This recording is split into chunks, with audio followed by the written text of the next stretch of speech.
Hi, I'm Jane McCallion.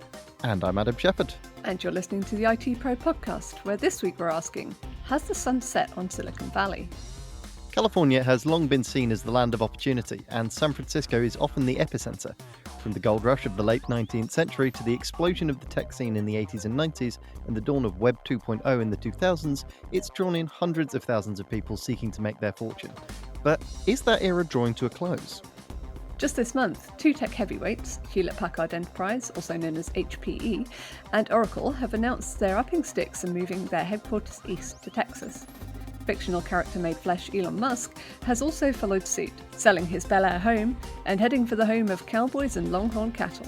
Meanwhile, real estate companies are seeing a number of vacant properties in the area skyrocket, another symptom of what's lamentably being called Texit. I'd like, couldn't they have at least gone for Texodus? Oh, yes. Outstanding. I just after Grexit and Brexit and Frexit and Rexit, can we have things that don't end in the word exit? That's all I want, guys. That's all I'm asking for, journalists. Just another portmanteau, please. Yeah. So this is quite an interesting trend. Silicon Valley, of course, for decades has been the heartland of US tech innovation. But these recent departures have certainly given the impression that a lot of companies are now starting to maybe consider other areas as their big home bases. Yeah, I mean, the big one for me there is not so much Oracle, obviously it's a huge company, but HPE, that's really notable because HPE is considered basically one of the founder members, if you like, of the Valley. It's one of those companies that grew up or grew out of Stanford University. And so for them to leave, it's a bit more of a than Oracle, if I'm being honest.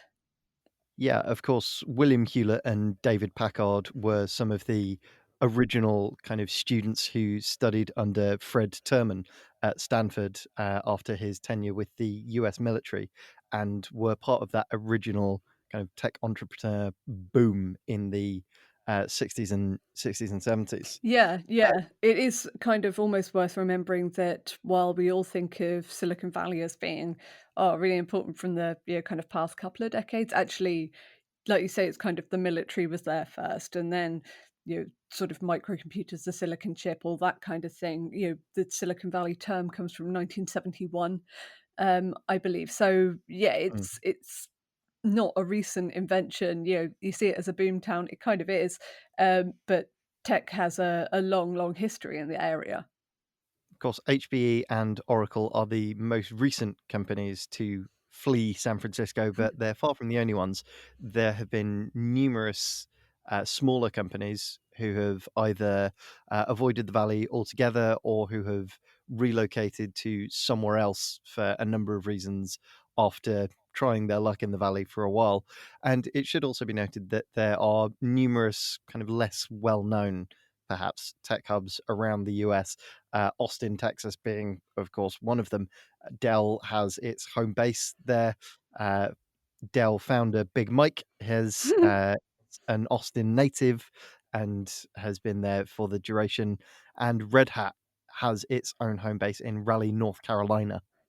Yes, and if you happen to be listening to this in the future, an analysis that we will be publishing on the 1st of January includes the fact that AT&T is already in Austin, Cisco is already in Austin. So yeah, it's very much a tech hub, and you will hear generally anyway that it's different to the rest of Texas, although Houston, is also a bit of a tech hub in Texas.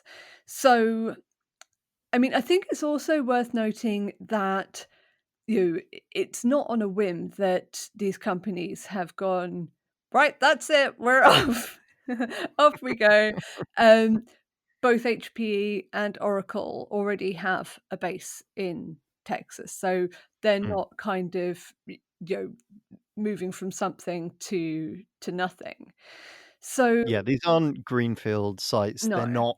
They're not building giant new campuses from the ground up, although I would imagine that both HPE and Oracle's move will involve at least some amount of expansion and Mm. redevelopment work. Yeah, yeah, which is good news for Texas. I mean, the question then is, so these are big names, but I think what's really happening here? So like we say, these companies, they already have a foothold in Texas, or a footprint, if you like. Is it as significant as it seems, or is there something else going on here? Well, it's a tricky question, and without being inside the heads of Larry Ellison and Antonio Neri, respectively, we can't really say for certain what's motivating these moves. There's a number of things it could be. It could be, long-term planning for expansion. It's well known that Silicon Valley and the wider San Francisco, California area is both a insanely expensive in terms of living costs and also very constrained in terms of space. Somewhere like Texas, there's a lot more room to spread out in Mm, terms of the size of your campus and, of course, accommodation for your workers. And it's also crucially a lot cheaper to do that mm. expansion. Yeah, there's an awful lot of, kind of open space in Texas, although the Austin area rather is being called Silicon Hills. If you've ever been Yeah. to Austin, you will understand, and you come from, Great Britain, you will understand that the idea of this being the hill country is just like, is wild. It is flat as a pancake. Um Yeah, especially compared to California. well, exactly. So you've got more room to expand. The Bay Area is constrained. And I tell you what, when you think about it, Texas is also an awful lot less prone to natural disasters than Mm, San Francisco, or indeed California as a whole. So there is that benefit as well. yeah. It's also worth pointing out that, especially companies like Oracle and HP, who still, for all their uh, talk of cloud and the future of cloud and all that, they do still have big data center businesses and big data Mm, center footprints, crucially.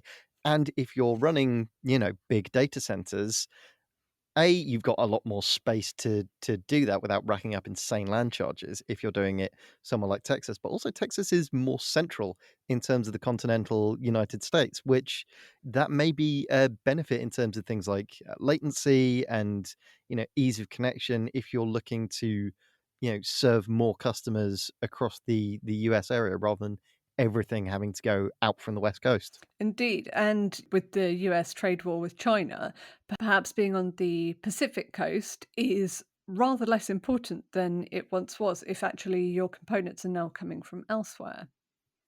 Over the past couple of years, California, which is of course Democrat controlled and has been for a long time, has been quite aggressive about things like corporate tax, about consumer privacy. It, of course, has enacted the California Consumer Privacy Act, similar to the EU's GDPR, and it's been quite aggressive in going after corporations and corporate tax and corporate malfeasance, I guess you could say. Elon Musk, as we mentioned in the intro, has been battling with the California state over things like employment law and workers' rights and things like that, which is widely suspected to be part of his move to Texas as an individual. Yeah, and some perhaps, kind of less well-known names from the tech scene have also gone. David Bloomberg, the founder and managing partner of Bloomberg Capital,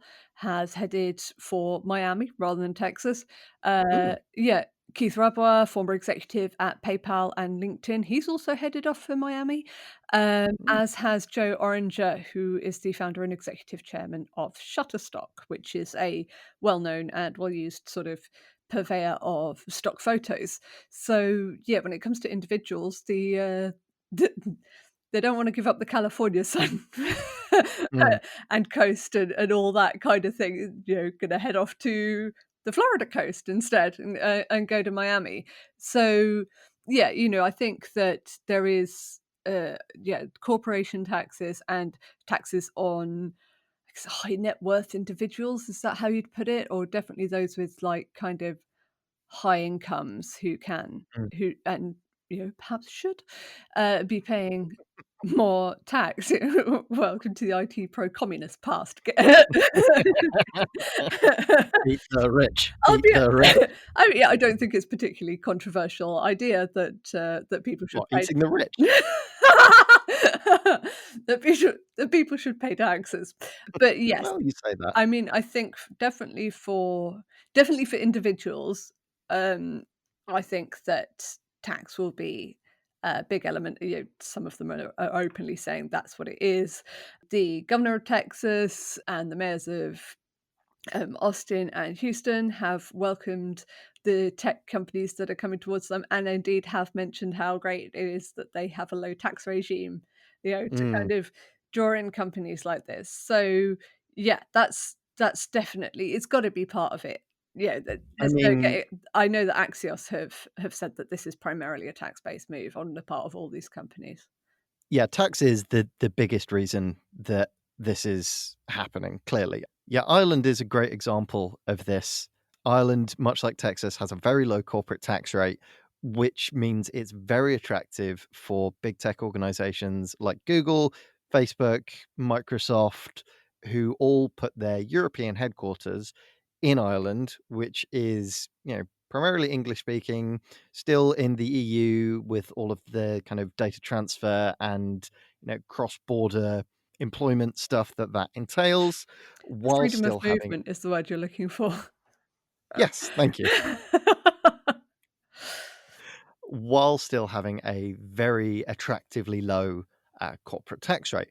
The same is true of places like Belgium, Luxembourg, in the continental EU.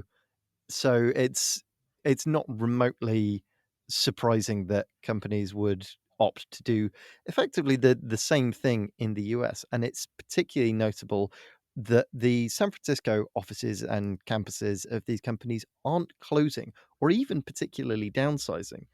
They're just changing the location of the headquarters, predominantly on paperwork and, on their letterhead and whatnot. They're not, as far as we know, they're not actively relocating massive chunks of the business, and certainly not the R&D and product and technology teams. Yeah, I have to agree. Tax is the most influential factor here, both for individuals and for companies.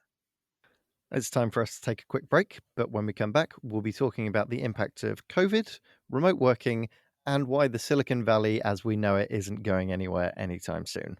See you after the break.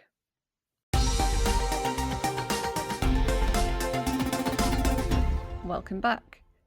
So, Adam, as you said before the break, the valley, it's not just going to empty out completely. This is not the end of, San Francisco or the Bay Area. There are lots of reasons for organizations to remain headquartered there or, at least maintain a big footprint in the area. Yeah, as we alluded to in the first half, Silicon Valley has become a powerhouse for a couple of very good reasons.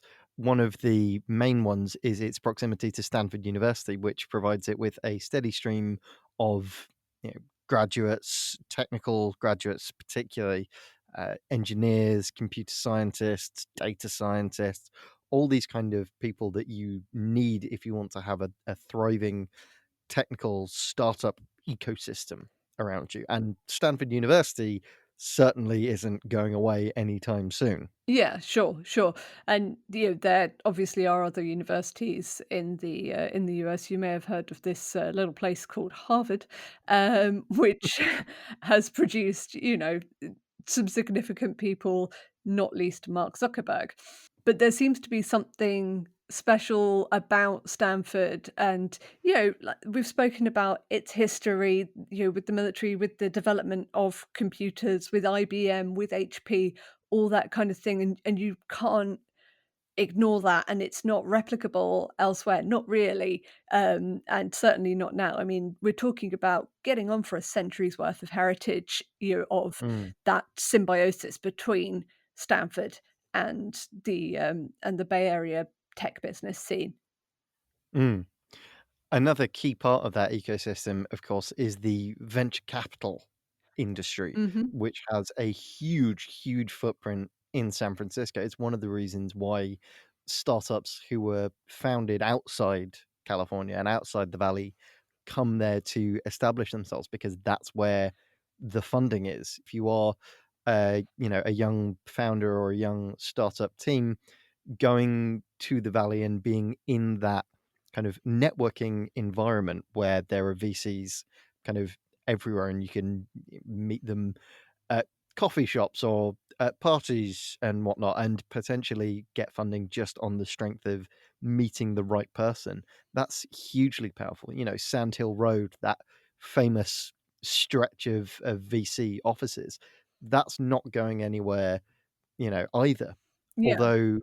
Although venture capital firms might leave, there's always going to be a thriving venture capital base in the valley, and it's always going to be attractive to new founders. Yeah, absolutely. And, even if you're not somebody who, follows venture capital or anything like that, you will have heard of, for example, Sequoia Capital, which, Mm, is a Bay Area native. Yeah, very much that kind of networking has been a really key part, that kind of, possibility for serendipity that you're gonna bump into somebody who is gonna make you the next big thing. mm. That said, so and this is a big question, a big question when it comes to the future of Silicon Valley is, has the shift to remote working, which, is a definite real impact from COVID, has that kind of thrown a big old spanner in the networking works? I don't think it has, for a lot of the reasons we've already talked about. While remote working makes it easier to hire and work with talent from, across the country, around the world, you don't get the same sense of immediate collaboration that you do when you've got everyone sat around a table. And if you're doing your entire operation remotely, you do remove that chance of running into the right person Mm, in the right place in the real world, whether that's a VC who might give you funding or a really talented developer who might be able to bring the missing piece to your application development team, or a really good network engineer. Yeah, a huge amount of startups and companies in general, to be fair, are founded on personal connections and built on the strength of a really core initial team. yeah. And you don't get that remotely. It's one of the reasons, as we've discussed in previous episodes, where conferences struggle in the virtual realm. You can't just bump into people by chance and form those personal connections. Yeah, yeah, or just get some feedback on any kind of idea. So your feeling then is that there will be a ping back once the pandemic is brought under control, which hopefully middle of 2021, we can be aiming fingers crossed. I'm not sure how much Mm. longer I can take this for. That there will be I a would ping back that Blue Bottle Coffee will see the obscene queues return outside the outside their shops, you know, which I've never been much of a fan of, if we're being honest. it's good coffee for America. No free I mean, it's advertising for coffee alright. shops in here, but yeah, yeah, it's, whatever, It's coffee. slightly overrated. Yeah, Anywho, I I think there will be, and in fact, I think the shift to remote working will be probably more beneficial for the Bay Area than for anywhere else, because it means if you are a startup and you want to base your corporate offices in San Francisco, in Palo Alto, for all the reasons we've talked about, it means you can do that while still taking advantage of talented developers from elsewhere in the country without having to mortgage yourself up to the hilt to buy a cupboard-sized office premise to house them in, and without having to pay them all the exorbitant salaries that Silicon Valley developers and technical staff usually command. It means effectively that you can do the inverse of what it looks like companies like Oracle and HPE are doing,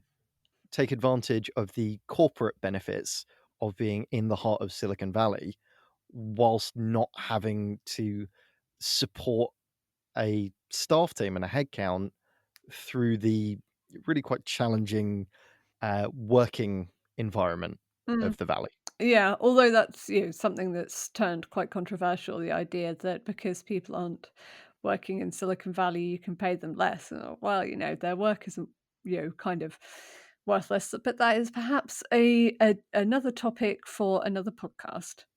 Mm. So Oracle and HPE, two big heavy hitters in the tech industry, relocating their headquarters, ostensibly at least to Texas, abandoning the valley, arguably in some ways. Do we think more tech firms are likely to follow suit? Are we going to see more established players moving their headquarters outside of Silicon Valley and San Francisco? So, I mean, that's the multi-million dollar question, really, isn't it? And I think the answer is a little bit yes and no. So I think we have to look at HPE and Oracle. Like you say, they are big, heavy hitters, but they are probably unfairly called legacy companies. Mm, And they are different to the sort of like the Web 2.0, internet-based companies like Facebook, Twitter, Google, all of those mm, organizations. I just can't see them upping sticks and moving to somewhere, kind of Austin is fairly trendy.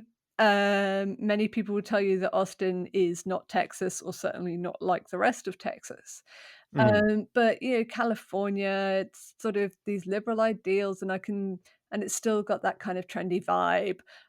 I just find it hard to imagine them following, slightly maybe what might be considered more fuddy-duddy companies out of there. This is not necessarily a reflection of how I feel about these companies, but they are different beasts in many ways.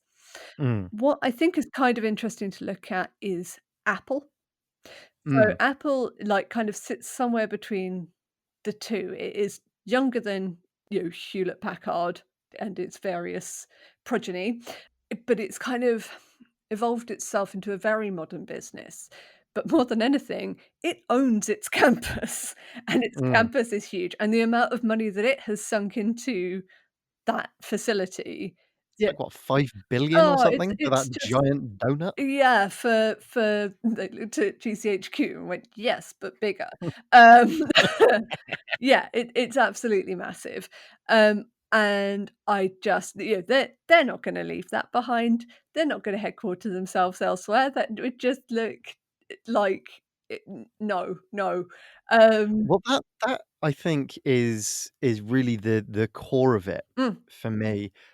A lot of Salesforce, man. They're not gonna be yeah. like, "Actually, this is Schmalesforce Tower. I don't know what you're talking about."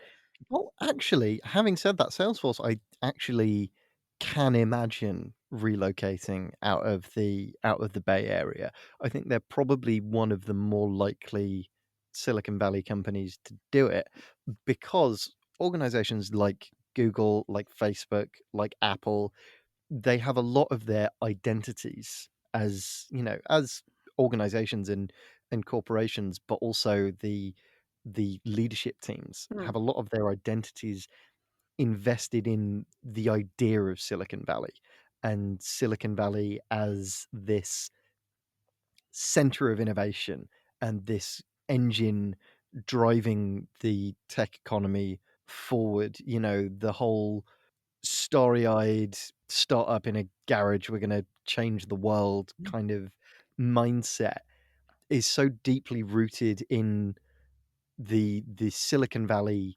culture as a place and as an environment where every second house in Palo Alto is crammed to the rafters with engineers working on the next big app, and you can bump into the founder of Foursquare at a bar, and you know this kind of utopian ideal of Silicon Valley as this techno bohemian collective Yeah. that I don't think they could move out of the Bay Area without sacrificing a massive part of their identities. And also, I think they wouldn't be as attractive a place to work if they weren't located in the Bay Area with all of the baggage that entails. Salesforce, on the other hand, is more uh, Traditional?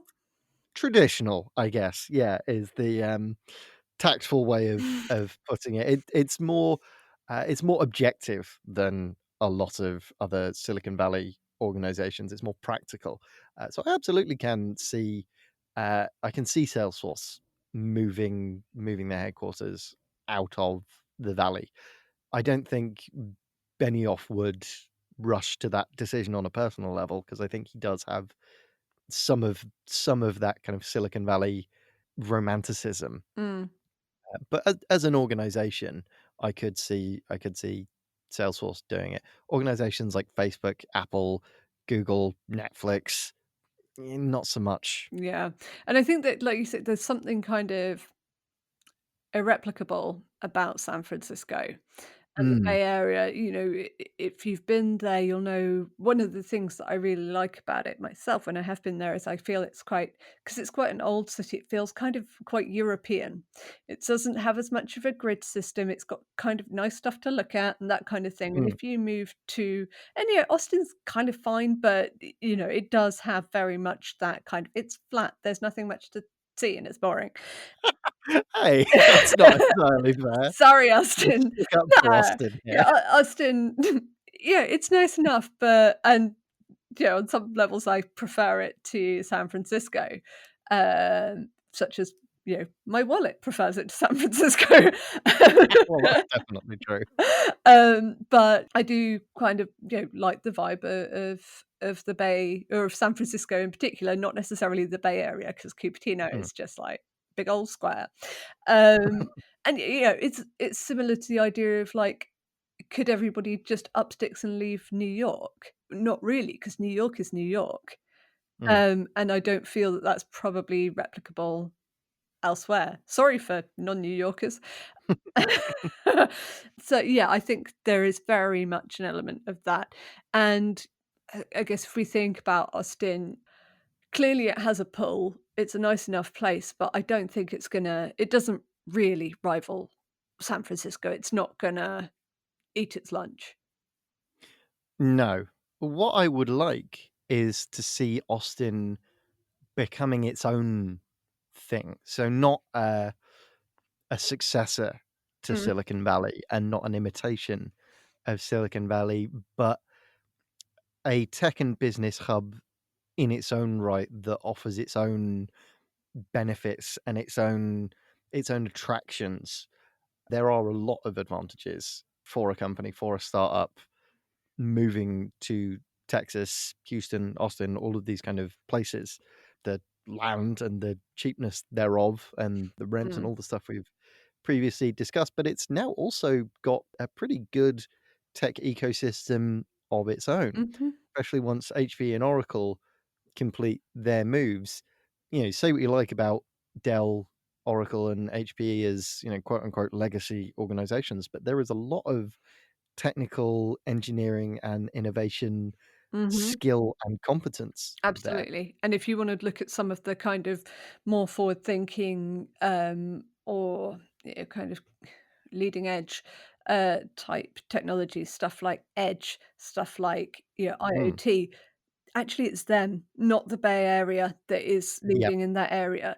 So, I guess maybe we can, separate San Francisco and the Bay Area, Silicon Valley, if you will, uh, Mm, into software, and then Austin and the surrounding area into, like, the kind of enabling hardware. Maybe that's the answer. absolutely. Effectively taking the silicon out of Silicon Valley. The irony.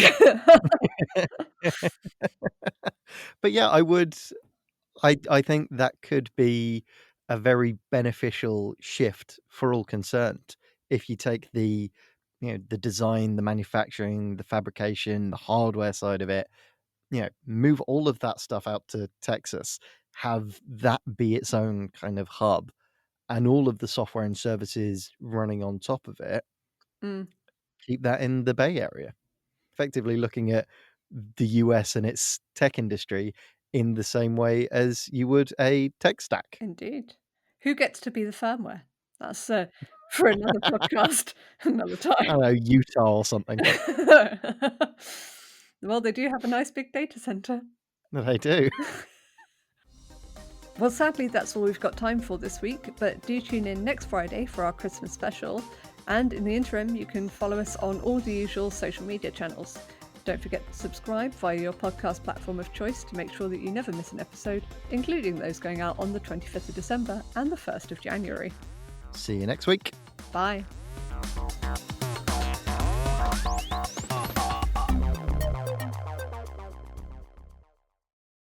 The ITPro podcast is brought to you by the Dennis Podcast Network.